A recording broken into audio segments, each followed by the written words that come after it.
Salam. Sekali lagi salam. Terima kasih. Bapak, Ibu, saudara-saudara yang saya kasih dalam Tuhan Yesus Kristus, pada pagi hari ini firman Tuhan melawat kita dalam Injil Lukas tadi, dikasih judul, kasihilah musuhmu. Nah, dalam khotbah pagi hari ini, saya kasih judul mengasihi musuh. Perintah Tuhan, kasihilah musuhmu. Kita sebagai anak-anak Tuhan mengasihi musuh. Bapak, Ibu, saudara-saudara yang terkasih, memang tak terelakkan dalam kehidupan kita di dunia ini, kita pasti memiliki orang-orang yang kita kasihi, ya. Atau mungkin kita juga belum, bahkan sangat sulit kita mengasihi. Artinya Bapak, Ibu, saudara-saudara, bahwa dalam kehidupan kita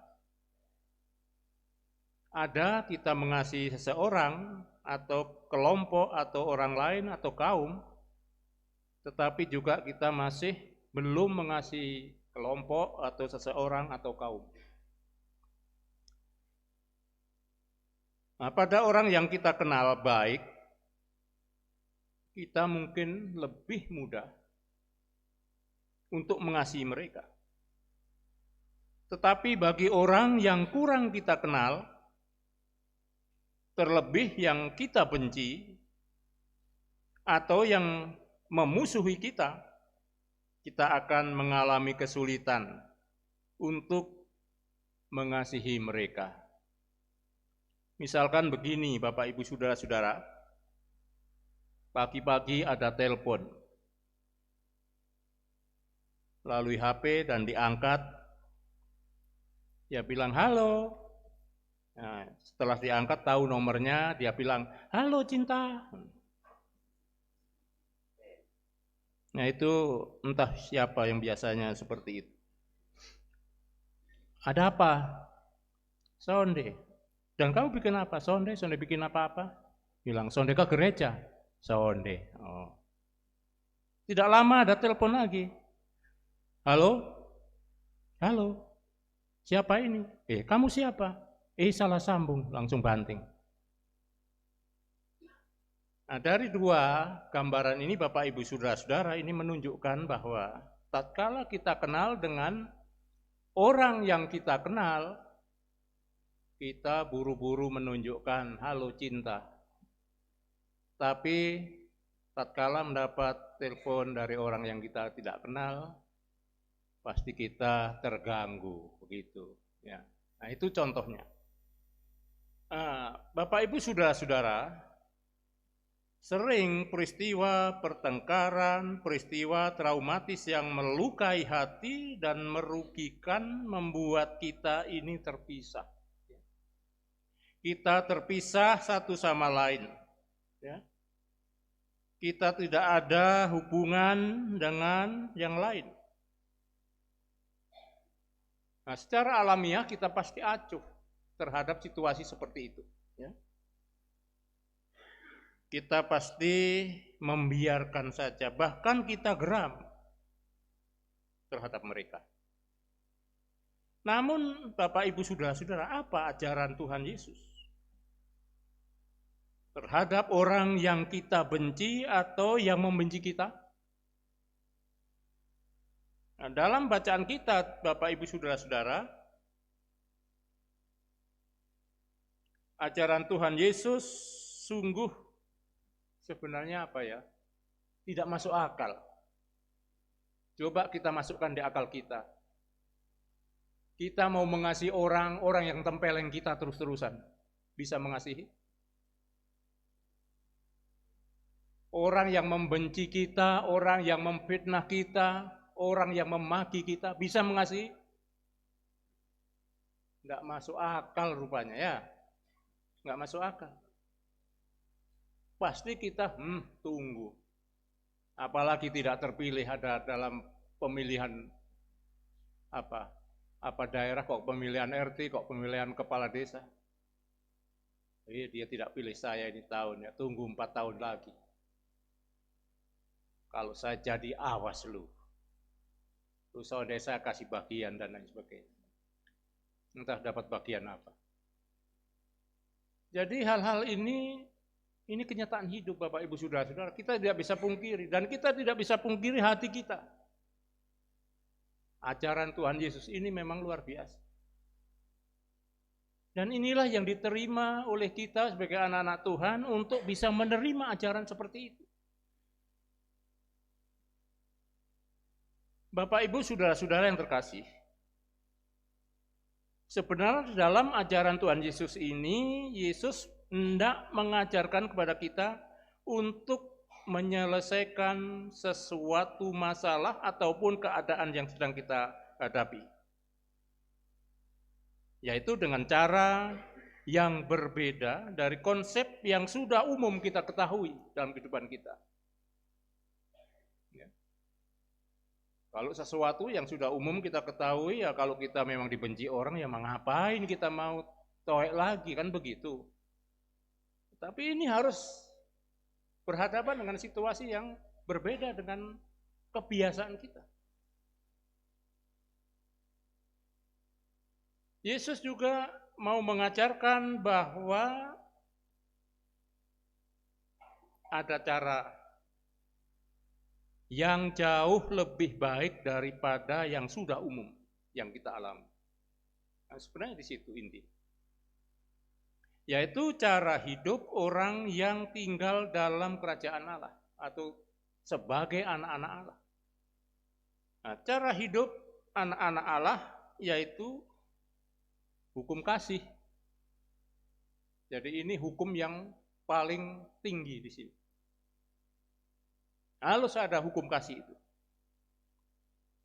Nah, cara hidup yang diajarkan Tuhan Yesus kepada kita memang adalah cara hidup apa? Ya, apa ini istilahnya? Dengan kita cerna dengan akal manusia.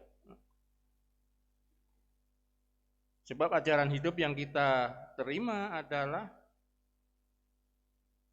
berasal dari surga. Bapak, Ibu, Saudara-saudara yang terkasih.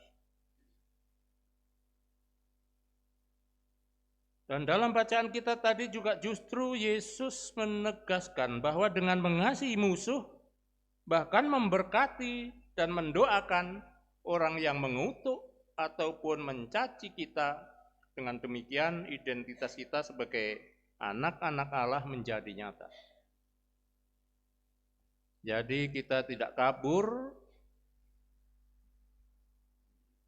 dalam hidup kita, artinya tidak sama dengan orang-orang yang tidak mengenal Allah. Jadi itulah yang harus ditunjukkan. Itulah yang harus membedakan diri kita dengan orang-orang yang belum mengenal Allah. Lalu seperti Allah baik terhadap orang baik, ataupun terhadap orang jahat. Tuhan Allah juga menerbitkan matahari bagi orang-orang yang jahat, juga menerbitkan matahari juga bagi orang-orang baik. Tuhan juga menurunkan hujan bagi orang-orang benar, dan juga terhadap orang-orang yang tidak benar. Kita pun demikian, Bapak, Ibu, Saudara-saudara. Kita dipanggil untuk terus berbuat baik, ya, tanpa pilih kasih. Baik kepada orang baik ataupun kepada orang jahat.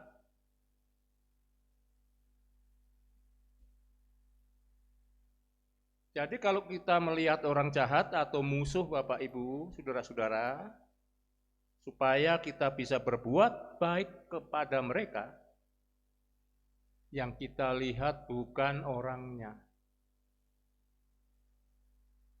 Tetapi yang kita lihat, yang kita perhatikan adalah perbuatannya.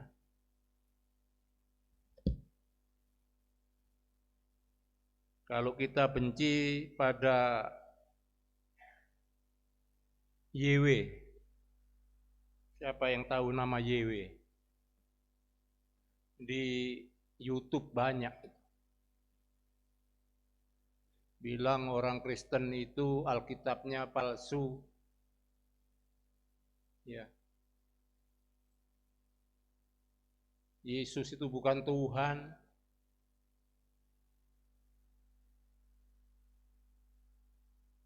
Dan banyak lagi. Dan banyak lagi.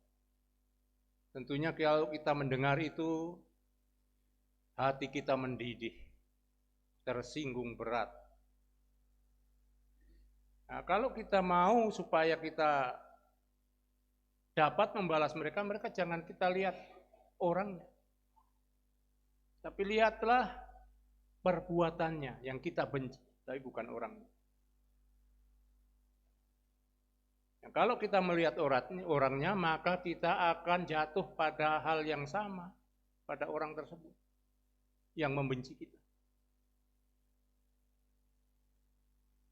Jadi disinilah Bapak Ibu Saudara-saudara kelebihan orang-orang Kristen diajarkan oleh Tuhan Yesus untuk mengasihi musuh.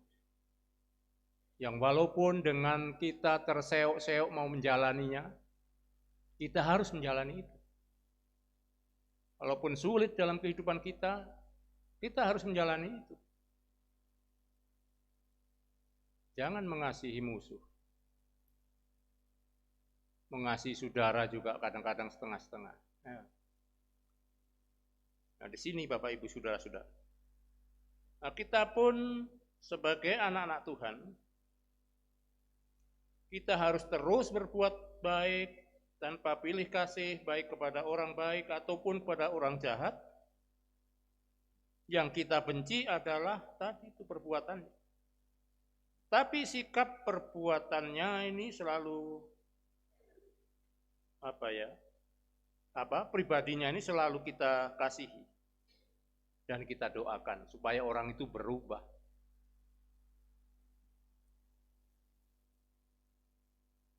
Nah, mungkin kita bertanya-tanya Bapak Ibu Saudara-saudara, bagaimana caranya mengasihi musuh? Ya, ini yang susah. Caranya mengasihi musuh bukanlah prakteknya sulit. Perselisihan, permusuhan seringkali menimbulkan kepahitan yang luar biasa dalam hidup kita. Nah, dalam hal ini Bapak Ibu Saudara-saudara kita bisa belajar ya, dari kisah Yusuf. Dalam cerita Alkitab itu ada, kalau kita baca dalam Kejadian pasal 35, ya pasal 45 ayat 3-15. Di sana kalau kita cerita ini pandang iri saudara-saudaranya. Karena Yusuf ini menjadi anak kesayangan ayahnya. Ayah mereka yaitu Yakub. Dan ia lalu dilemparkan ke dalam sumur yang kering, lalu dijual ke negeri asing sebagai budak oleh saudara-saudaranya sendiri. Nah, di Mesir nasibnya pun naas, ya, karena difitnah dan dipenjara. Sudah dibuang saudaranya, dibeli orang sebagai budak, dan di Mesir difitnah dan dimasukkan penjara. Bagaimana penderitaannya? Luar biasa. Nah, jika ia mau, Bapak Ibu Saudara-saudara, ia bisa meluapkan dendam dan kutuk kepada saudara-saudaranya. Kalau dia mau. Tetapi ketika ia menjadi Perdana Menteri di Mesir, menjadi orang nomor 2 di Mesir setelah Firaun, ia mendapati saudara-saudaranya datang meminta belas kasihan di saat masa kekeringan di tanah Mesir. Lalu apa yang Yusuf lakukan? Ia mendekat, ia mencium saudara-saudaranya, ia cium satu persatu. Bukan sekedar hanya mencium, tapi juga dia menangis. Dia memeluk mereka dan berkata, "Kamu menjual aku ke sini sebab untuk memelihara hidup. Dan Allah menyuruh aku mendahului kamu." Bapak Ibu saudara-saudara yang terkasih, dari cerita Alkitab ini mau menunjukkan kepada kita untuk supaya kita harus dengan besar hati. Tatkala orang menghina, mengejek, tidak peduli dengan kita, tapi kita tetap berdoa untuk mereka. Jadi kalau kita peduli terhadap mereka, berdoa pada mereka, itulah yang dikehendaki oleh Allah. Kalau kita hanya berdoa untuk saudara, sahabat kita, itu baik juga berdoa. Tapi kalau hanya untuk orang yang kita kenal, untuk saudara kita yang kita kasihi, ya tidak ada bedanya dengan mereka. Itu yang dimaksudkan. Bapak Ibu saudara-saudara yang terkasih,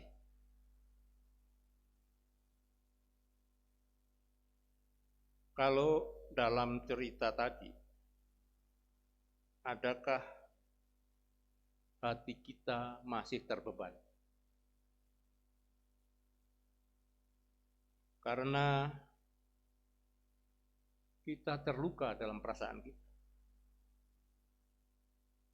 Dan mari kita meminta kasih karunia Allah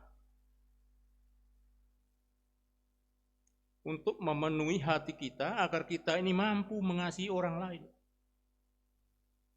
dan mendoakan orang lain. Bahkan kita berdoa untuk orang yang membenci, bahkan memusuhi kita. Bapak Ibu saudara-saudara yang terkasih, pada saat saya merenungkan menulis khotbah tadi malam, berat sekali. Berat sekali. Tapi itulah yang dikehendaki Allah.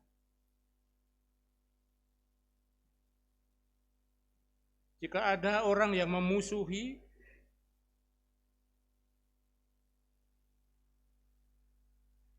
dan orang yang membenci kita, sesungguhnya musuh yang paling besar adalah diri kita sendiri. Jadi bukan orang lain kalau begitu musuh kita.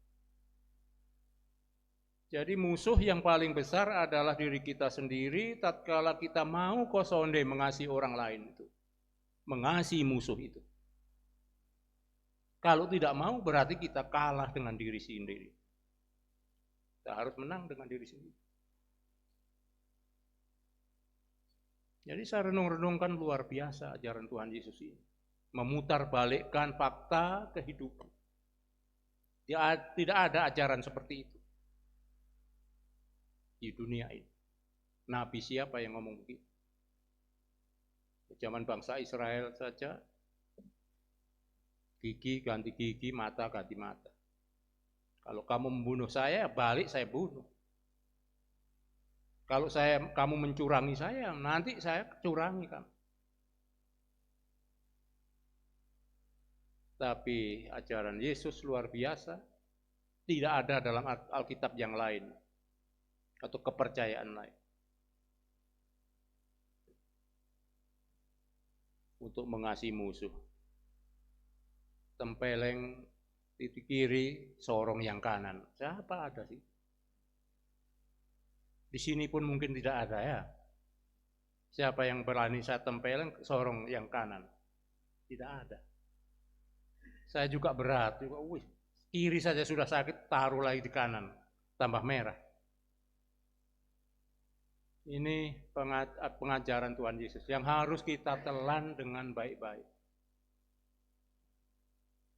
Bapak, Ibu, saudara-saudara yang saya kasih dalam Tuhan Yesus Kristus, sebagaimana Tuhan Yesus katakan,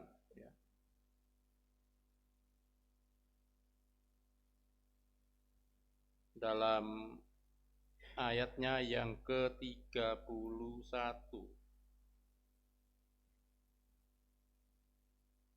Dan sebagaimana kamu kehendaki supaya orang berbuat kepadamu, berbuatlah juga demikian kepada mereka. Jadi kalau kita mau supaya orang itu baik kepada kita, ya kita baiklah dulu kepada mereka. Baru bisa. Kalau tidak bisa. Ya syukur-syukur kalau orang itu baik duluan, mungkin menyadari. Tapi kalau memang apa? Jelas kita duluan. Kita double-double bikin berbuat baik, supaya mereka juga berubah. Jadi kehadiran kita di dunia ini ada fungsinya, ada manfaatnya. Kita hadir, Tuhan hadirkan kita di dunia ini bukan kebetulan, tapi ada tujuan utama. Salah satunya yaitu mengasihi musuh itu tadi.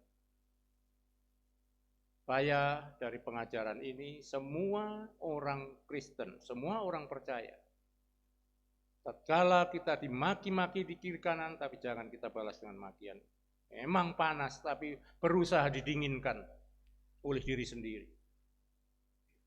Ya, kalau baca YouTube juga itu panas sekali, dihina begitu luar biasa, ini orang hina seperti itu. Tapi ya pegang, lus dada, supaya dada ini tidak panas. Bapak, Ibu, saudara-saudara yang saya kasih dalam Tuhan Yesus Kristus, yang hendak diajarkan Tuhan Yesus pada kita adalah tentang sikap hati. Sikap hati kita untuk melakukan kasih itu kepada sesama manusia. Bahwa kasih itu harus berbuat dalam kehidupan kita. Harus nyata artinya. Kasih itu harus berbuat, artinya harus nyata dalam kehidupan kita. Bukan hanya sekedar pengajaran. Kalau hanya sekedar pengajaran, orang semua lihat. Omong, wih kitabnya orang Kristen itu luar biasa. Ajarannya luar biasa. Yesus mengajarkan luar biasa. Tapi belakangnya kita bikin senyum-senyum. Tapi pelaksanaan umatnya tidak begitu. Ini tantangan Bapak Ibu saudara-saudara. Pengajaran Tuhan Yesus luar biasa itu, mari kita tunjukkan dalam kehidupan kita, dalam pergaulan kita, terhadap sesama kita, baik orang-orang yang senantiasa mengancam kita. Dan itulah hanya dengan mengalahkan diri kita, maka kita akan bisa berbuat seperti itu. Bapak, Ibu, saudara-saudara yang terkasih, kasih yang kita terima dari Tuhan Yesus harus berdampak dari sesama kita sekalipun. Dan itulah orang-orang yang memusuhi kita. Jadi kasih Tuhan Yesus harus berdampak pada orang lain yang memusuhi kita. Dan dalam pengajaran ini Bapak Ibu saudara-saudara, itulah yang dikehendaki oleh Allah Bapa di surga bagi kita semua. Dengan firman ini boleh menuntun kita setiap saat untuk hidup lebih baik lagi. Tuhan memberkati kita semua. Amin.